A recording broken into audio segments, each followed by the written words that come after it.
been just great being in church. Come on. Woo. Why don't you guys grab your seats? Hey, we're going to be coming on to our message now, and I have the privilege of welcoming to the stage Dr. Phil Temple. And you know, many of you will know Phil. He is a phenomenal speaker. He always comes and shares such a practical message, something that you can really just take out and apply to your lives. Yesterday, he was on this very stage speaking at TEDx, and you know what? The fact that he is able to speak in a secular forum like that tells you that he has something that he important to share with you, that he has something that he can just use to inspire you and change your life. So, guys, just get to the edge of your seats, get your books out, get your phones ready, take notes, because this message, it could change your life. So, hey, why don't you guys welcome to the stage right now, Dr. Phil Temple.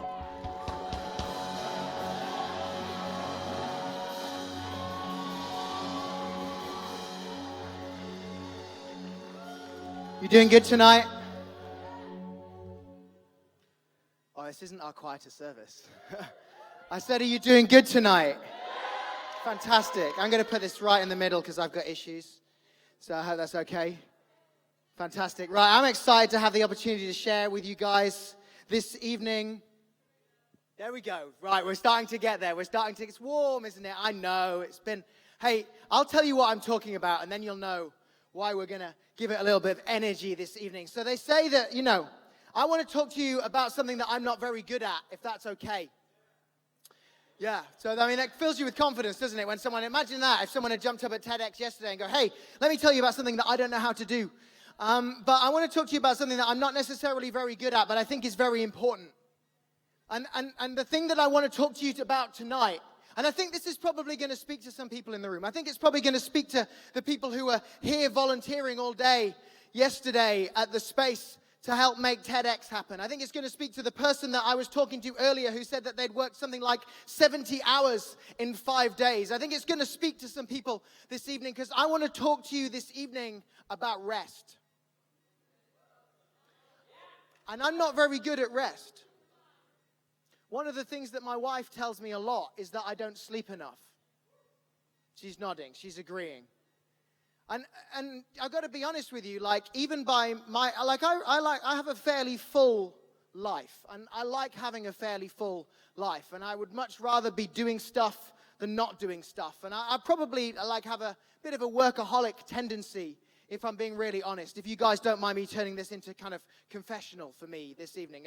If this could just be kind of a group therapy session and you can send me the bill afterwards, that would be absolutely fine. And I'm not very good at resting, but even by my standards, the last few weeks have felt pretty hectic. Helen and I had a holiday a few weeks ago, which didn't actually feel like that much of a holiday. We decided that we were going to spend most of our holiday driving back and forth around the country. We kind of went to London and back, and then we went to London and then to Sheffield and then back to Norwich, and then I went to Ipswich and she went to London because she hadn't seen enough of London. And then we came back and somebody got married, I think. I can't remember who it was, though. I hope there'll be a visual clue later. But in the last few weeks, just feel like they've been completely relentless. Like there's just been one thing after another. And we ran a 10K last Saturday. Yesterday, we had TEDx and all that is involved in preparing to talk at TEDx, which is one of the most nerve-wracking moments because you don't have notes. I'm okay standing on the stage, but not having notes is the things that made me feel very anxious. But there was a point a few days ago when I just started to think, I don't know if I can do it. When I was thinking about all the stuff that was coming up in the weekend, and I just got to this point where I was like, I just don't know if I have enough time to fit it all in. I don't know where the space to sleep is. I don't know where the space to rest is. And I appreciate that maybe to an extent I kind of got myself in this mess because I'm not great at doing things really far in advance. But there was this point when I just felt completely overwhelmed. And I don't know about you, but maybe you've been there as well. Maybe you've had this experience of feeling overwhelmed. Maybe you've had this experience on some scale or another. Maybe you've just thought, oh man, life is really busy. Maybe you thought life is so busy that I don't know if I can sustain it for long. Maybe you've wondered whether there's a way you can just squeeze in an extra hour's sleep or find the space for an evening off, or whether maybe they could just give you a little bit less to do at work or a little bit less study that's needed for that exam. I don't know about anyone else, but maybe you've been in that position. As part of the talk that I gave at TEDx, I talked about stress. And when I looked into the statistics for stress, I was startled to see the impact that stress has on our society. According to the Health and Safety Executive, 15.4 million working days were lost to work-related stress in 2017-18. More than 500,000 people suffered from work-related stress, anxiety, or depression in the same period. Research by the Mental Health Foundation suggests that it isn't just at work that we suffer. They did some research in 2018 that indicated that almost 3/4 of adults, 74% to be specific, have at some point over the past year felt so stressed that they felt overwhelmed or unable to cope. It's like if we just said, well, we'll just leave this section here and these guys, and you'll feel like happy and relaxed and like you can make all of life work, and everybody else will feel overwhelmed. Of those people, 32% said that they had experienced suicidal feelings as a result of stress. 16% of adults said that they had self-harmed as a result of stress. It would be no exaggeration to say that stress is reaching epidemic proportions in our society. It sounds like we as a nation, as a society, are overworked and overwhelmed. So chances are that you've experienced this, and if you haven't, the people in your world probably have. The people that you rub shoulders with every day are probably asking, when am I going to get a break? When am I going to get some relief from this? When am I going to find some rest? Because our modern world drives us toward an ever more hectic lifestyle, doesn't it? Like shops are open all the time, aren't they? I remember a day when the only way you could get milk if you'd forgotten to buy milk was to go to the petrol station. But now you have options of 24-hour shops. There's more than one place in Norwich that you could do your supermarket, you could do your weekly shop at 2 a.m. I don't know how healthy it is for us to think that we can shop anytime. And I say this as a dedicated user of the 24-hour supermarket. You know your sat-nav on your phone tries to predict where you're going? When I leave a meeting at the space of an evening in the week, it gives me directions to Tesco, not my house. And speaking of phones, we are always available, aren't we? We are always contactable. People can always get hold of us. They can always message us. But worse than that, recently, have you noticed, in the past few years, how social media companies have started to get really good at trying to get our attention, throughout the day? I know Apple have brought in this screen time thing to tell us how much we use our phones, but everyone else is like, hello, hi. Somebody that you once knew commented on a post by someone else that you've not spoken to in 3 years. Would you like to know about it? How many times does it come up on your phone, right? Over and over again. And I mean, when it's the affirmation of so-and-so liked your post, that's amazing. But half the time you're like, I've never been involved in this conversation. It's very difficult to switch off in our modern world. It's very difficult to take a break. And all of this pressure is enough to wear us out. And it isn't just the stuff on the outside that wears us down. Often it's the stuff on the inside as well. Anxiety, low mood, worry, all of these things can leave us feeling exhausted. These are tiring. The statistics for anxiety in our society are huge. And actually it just wears you down if you're worrying all the time. It can leave us feeling worn down and worn out, and there's all the stress, there's all the strains, there's all the challenges that have been there since the dawn of time, like strain in our relationships, challenges in the family, in our marriage, in our friendship group. Often the stress that we experience on the surface is actually a sign of a deeper fear underneath the surface, that we worry about how other people think about us. We worry about our role in the world. We worry that we're unloved or unlovable. We worry that we're not up to the job. We worry about being out of control. All of these worries, all of these stresses, all of these anxieties wearing us down and wearing us out. Where can we find relief from all of this? Where can we find rest? Over the last few weeks now, we've been doing this series called Jesus Is. We've been exploring different aspects of who Jesus is. And I want to look at one tonight that speaks directly to this area. I don't know whether you're a Christian tonight necessarily. Maybe you've been dragged along to church by a friend. Maybe you found yourself in this place by accident.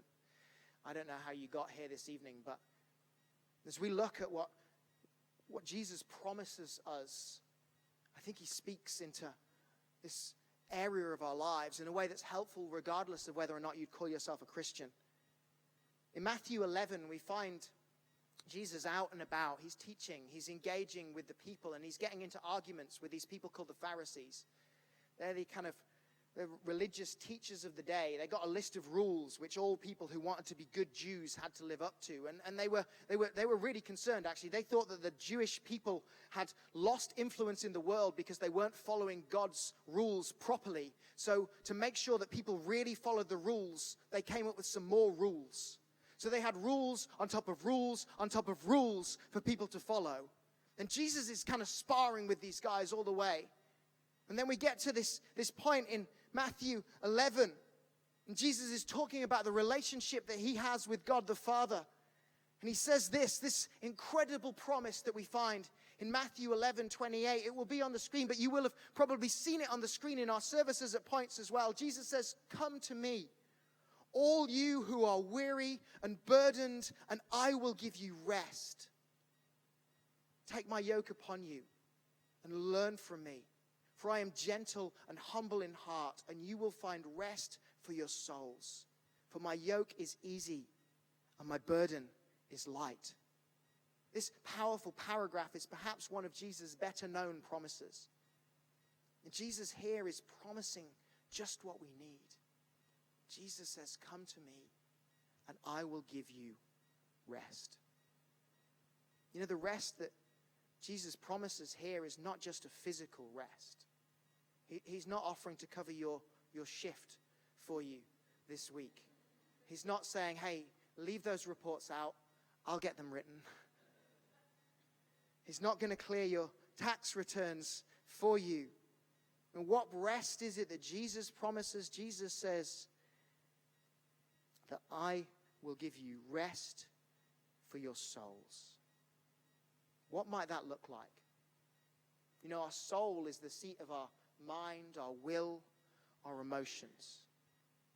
So all of those things that we talked about that stir up within us, all of those emotions, all of those anxieties, all of those worries, where can we find relief from those things?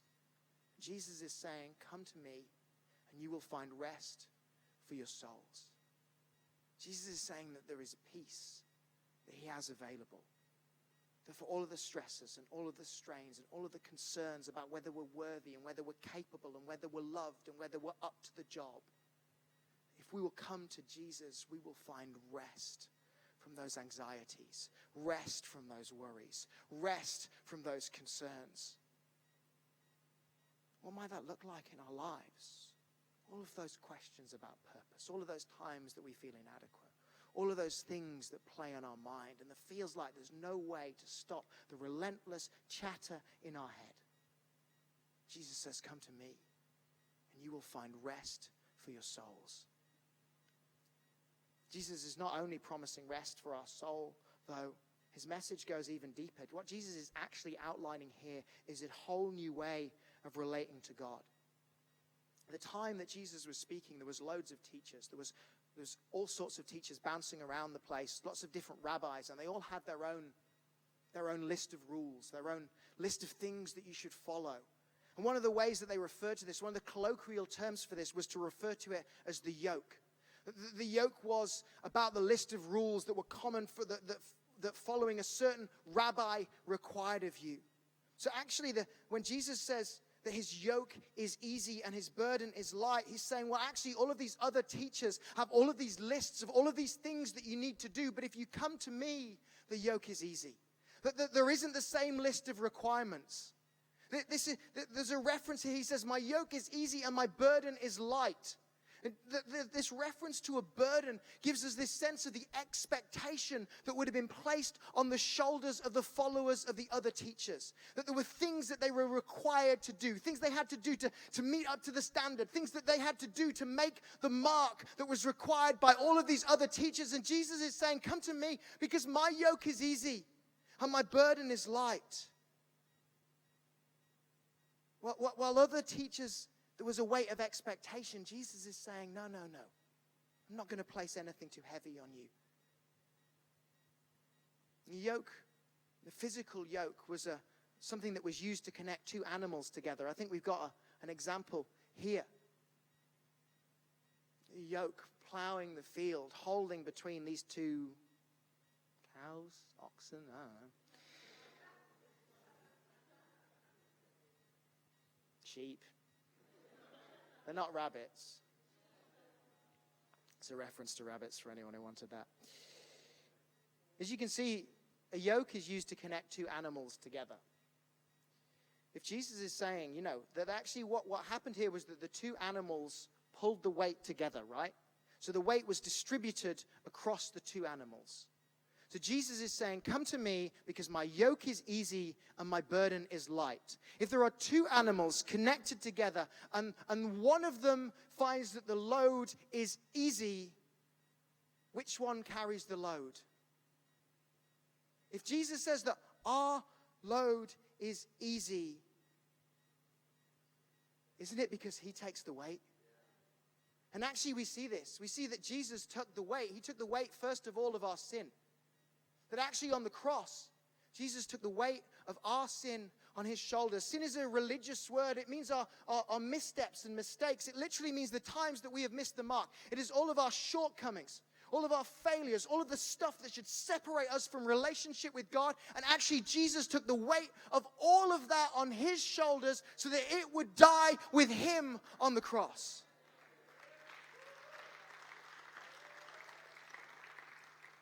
This also conveys a sense of the power that is found in Jesus. But Jesus actually promised us that when he went back to heaven, he would send us the Holy Spirit. He said, it's better that I go back to the Father so that I can send the Spirit in my place. And do you know how the Holy Spirit is described in Scripture? The Holy Spirit is described as many things, but it's described as a counselor and a helper and a strengthener. And isn't that what we need when we feel overwhelmed? Don't we need counsel? Don't we need wisdom and guidance? Don't we need a shoulder to cry on and someone to share with? Don't we need someone to help us when the burden feels heavy? And don't we need strength when we feel weak? So Jesus doesn't just say that he will take the weight on our shoulders. He says that even the weight that we have to bear, he will help us to carry. He will strengthen us and he will empower us and he will lift us up and he will give us the energy and the force and the power that we need to keep moving.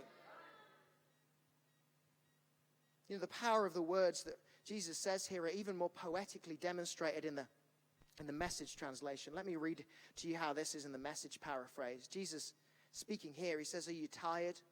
Worn out, burnt out on religion, come to me. Get away with me and you'll recover your life. I'll show you how to take a real rest. Walk with me and work with me. Watch how I do it. Learn the unforced rhythms of grace. I won't lay anything heavy or ill-fitting on you. Keep company with me and you'll learn to live freely and lightly. I love what Jesus says here. Are you burned out on religion? Are you tired of a list of rules that define how you should relate to God? That define whether or not you can approach God? That's what he's saying here. I don't actually think that burnout is the result of stress. I think that burnout is the result of overwhelming stress. I don't think that burnout is the result of stress. I think it's the result of unmanageable stress.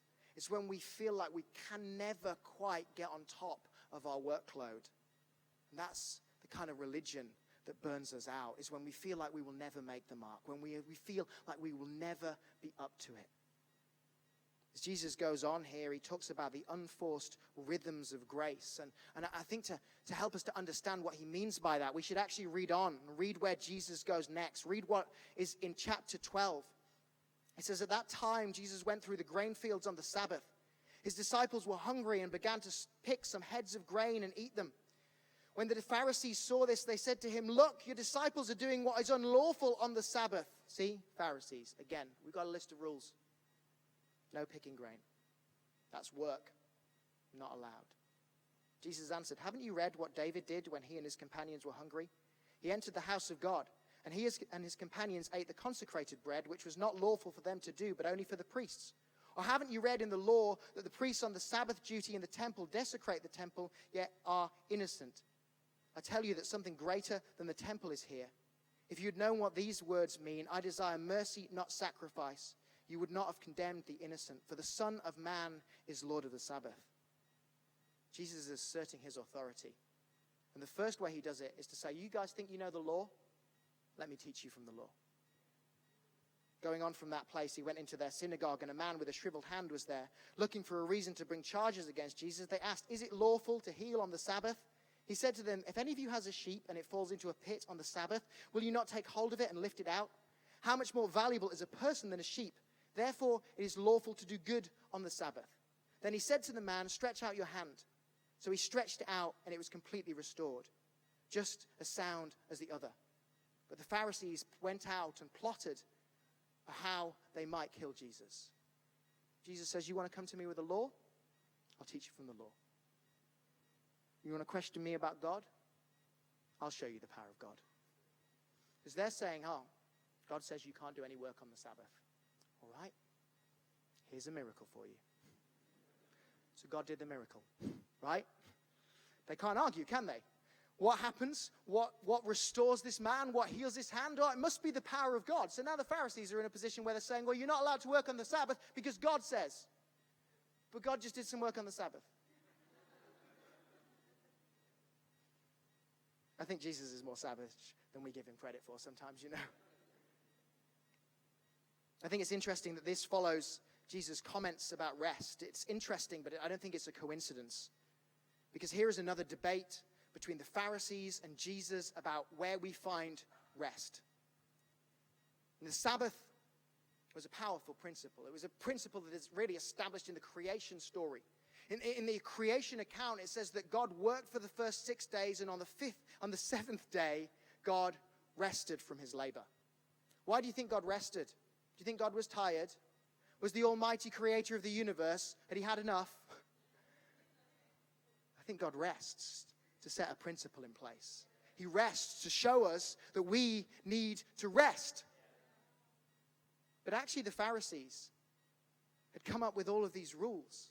So actually what's Jesus rejecting? Jesus isn't rejecting the idea that there is this principle that we should take rest. Jesus is rejecting the rules. Jesus is rejecting the idea that you have to tick all of these boxes and find your way, claw your way, reach up to the mark that these people are setting for you. Jesus is saying actually there's a different way of relating to God. And I think that as we take these two passages together, there are three principles about where we can find the rest that we need. The first thing that we can see here is how to take a real rest. A real rest. You know, Jesus says in Matthew 11 in the Message translation, he says, I'll show you how to take a real rest. Jesus challenges the idea that there are certain days off and certain days on in Matthew 12. He says, I don't answer to the Sabbath. The Son of Man, that's him. The Sabbath is not his Lord. He is Lord of the Sabbath. He says, I'm the one that's the boss. I'm the one that's the authority here. So actually what Jesus is saying is that we won't find rest in the rules. We find rest in Jesus. If you want to find real rest, you will find it in Jesus, which is interesting because I like the idea of real rest because it suggests that sometimes we rest, but it isn't real rest. And actually, you've probably experienced that. There's probably times when you have thought, on Friday, I cannot wait for the weekend because then I'll get a proper rest. And yet, come Monday, you feel just as tired as you did on Friday. and no more up for your work. Because it's easy for us to think, oh, well, actually, we get this because we don't observe the Sabbath. We're not stuck to the rules. But actually, you probably have a system in your head of what you think you need to rest. What is it that we have set up? We don't pay so much attention to the Sabbath, but maybe we've taught ourselves that we need a certain number of nights off a week to find rest. Maybe we've taught ourselves that we need to watch a certain amount of Netflix to feel rested. Maybe we've taught ourselves that we need a certain number of lie-ins to find rest. Maybe we've taught ourselves that we need a certain number of trips to the gym to find rest. Chances are we've taught ourselves something about what we need to find rest. And Jesus is here to say that all of the other stuff is subservient to where we really find rest. We find rest in Him. So we should begin by coming to Jesus. How many times is Jesus our last resort? When we've run out of other options, when we've tried to fix it, we've tried to work it out, we've tried to do it ourselves. I think that Jesus should be our first response, not our last resort, if we are to find real rest. The second thing that we see here is about a reverent rhythm. A reverent rhythm. In the Gospel of Mark, we read of this same encounter, but Mark adds an extra detail. Jesus said to them, "The Sabbath was made for man, not man for the Sabbath." Now, on face value, this simply reasserts that we should not be restricted by the Sabbath rule. But actually, there's another aspect to this too. Jesus asserts that the Sabbath was made for man. In other words, there is a value. God created this principle for man. There is something in this that is for our good. That actually, God intended for us to have rest built into the rhythm of our lives. That we're not meant to be always working, we're not meant to be always on the go, but actually we're meant to find rest. It talks about the unforced rhythms of grace in Matthew 11. I love the idea of rhythm, partly because I have no rhythm. I can't clap in time, I can't move in time to the music, but actually there's something powerful about this idea that we can work and rest and work and rest and work and rest, and that there is a harmony and an ease to the way that we do it. And actually, if we want to find that, we need to respect this idea of the Sabbath. You know, modern science tells us that it's not good to keep working all the time. There's this thing called the law of diminishing returns. And what it means, if we look at the graph up there, is that if you keep working, for extra time put in, you get extra productivity to start with. And then for more time put in, you get less productivity. And then you actually reach a tipping point where you put in more time and you actually get less out. Because God's intention was not for you to work all the time. Once you go over a certain threshold, you get less out for more put in. And some of us, the workaholics amongst us, need to learn to respect this idea of the Sabbath. And what it doesn't mean anymore is that we have a day when we don't leave our house, or a day when we don't walk a certain distance, or a day when we don't do certain things. But what it does mean is that we have to take some time out every week. That we actually need to take a rest every now and again. And if you're one of those people like me who thinks that you need to be on the go all the time, we need the Sabbath because it teaches us to trust God. It teaches us that God can do more in 6 days surrendered to Him than we can do in 7 with our own effort. And some of us, when the workload is piling up, when the exams are coming, when the pressure's on, have started to think that we are better off using all of the time to work instead of surrendering some of the time to God. And we need to go back to a reverent rhythm, a rhythm of awe and wonder that says, God, I trust your way of doing it over my way of doing it. Sometimes stopping, resting, trusting is an act of worship too. This says in Matthew 11, get away with me and you'll recover your life. You know, more and more modern sports science is focused on the art of recovery. They stick footballers in ice chambers and give them protein shakes as they walk off the court because they have recognized that the process of getting ready for the next game begins with recovery from the last game. They have learned that actually we should recover for something. Not after something, but actually we recover to set us up for the next thing. It was in here from the beginning. Because God rests on day 7. When does man turn up? Day 6. So man doesn't turn up and get straight to work. Man turns up and is like, hey, let's get on with it. And God's like, oh, it's a rest day, actually. Because I believe that we rest for work, not from work. And that actually the reason that modern athletes are so focused on their recovery is so that they can be at their very best. We need to rest, not when they're at the point of exhaustion, but we need to rest so that we can recover our strength to go again at our maximum capacity. You can start to play, Astrid. I'm nearly done. Because there is one final principle that I want us to see here. Firstly, we've learned about real rest. Secondly, we've learned about reverent rhythm. But the third thing that we see is about relentless reach. Because actually in this passage, Jesus tells us that there is something that trumps the day of rest. And that's reaching people. He says, if a sheep has fallen down a hole, will you not lift it up? He sees a man with a shriveled hand. And yet, knowing that it would set the Pharisees off to go off and plot about how they might kill Jesus, he still says to that man, stretch out your hand. Because if there's one thing that should take a back seat to rest, it is reaching people. Now, I'm not saying that we should burn ourselves out. I'm not saying that we should always be on the go. I'm not saying that we should always be available. I'm not saying any of those things. But what I'm saying is that we cannot consistently use rest as an excuse not to reach out to our world. That actually the reason why we need to come to Jesus for rest and the reason why we need to get the rhythm right in life is so that we can continue to do what we do, which is reaching people.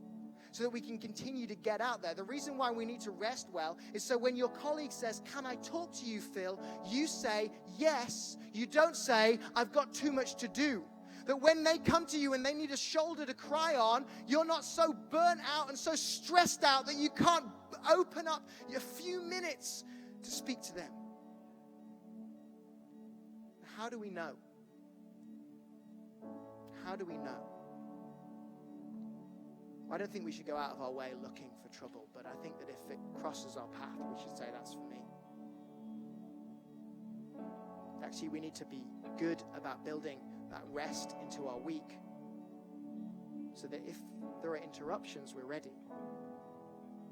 But we also need to catch hold of that rhythm, right? That actually it's 1 day of rest and 6 days of work. So we need to take some time out, but we don't need to take too much time out. Because actually there's a city out there that's overstretched and overwhelmed and overpowered. And they don't know yet that there is real rest to be found in Jesus. They don't know that there's a rest from their anxiety. They don't know that there's a rest from their stress. They don't know that Jesus would love to take the weight of the world off their shoulders. So we need to come to Jesus to find rest. We need to have a reverent rhythm in our lives, but we also need a relentless reach, a relentless passion for reaching people, a conscious understanding that we rest to prepare ourselves to get out there and to connect with the people in our world. We need to look at our schedule and look at our calendar and ask ourselves, how can I maximize the opportunities in my week to reach people? That when we come and we look and we say, when is it that I'm going to find rest this week? We're also saying, when is it that I can find reach this week? When is it that I can reach out? When is it that I can engage with people? What can I invite people to? What can I bring people to? How can I get people into my home? How can I get out there and connect with the people in my world? Guys, we would take the most, that we wouldn't say, oh, Friday's my rest day. Pick another day to rest instead of Friday and be here on Friday and bring someone on Friday. I need to finish. I'm out of time. I hope today has helped you. As mentioned in the Message translation, Jesus speaks of the unforced rhythm of grace. It's the rhythm that's so key. To learn the rhythm of God's goodness, to find the balance between rest and work in the context of God's goodness.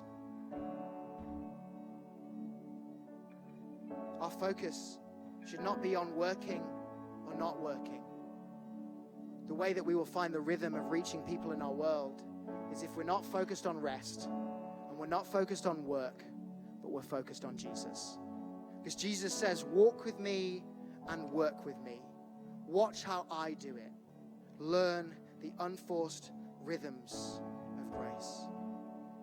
As I draw to a conclusion, in our fast-paced, stressed-out world, we need rest. Jesus offers us a rest that goes far beyond inactivity, that refreshes us in a way that no other rest can reach. He offers us rest from religious striving and rest from the anxieties that gnaw at our soul. But more than that, he offers us strength when we face challenges, counsel when we need guidance, and purpose that spurs us on. Imagine what would happen if we lived this out. If our lives echoed the unforced rhythms of grace, if peace stilled our anxiety, if the Holy Spirit breathed life into our bones. Imagine too what would happen if the people of our city discovered this kind of rest. What would it do for those stress statistics? How many lives would be transformed? What if they looked at the whole country and said, everywhere else, everyone feels overwhelmed, but in Norwich, something is happening that is changing people's lives? How many overwhelmed individuals could be lifted out from the pit of despair by the grace of God? How many people could find purpose? How many people could find peace? Let's find real rest in Jesus. Let's establish a reverent rhythm. Let's be relentless in our reach, and let's do it all by focusing our attention on Jesus. Let's walk with him. Let's work with him, and let's learn the unforced rhythms of grace. Thank you.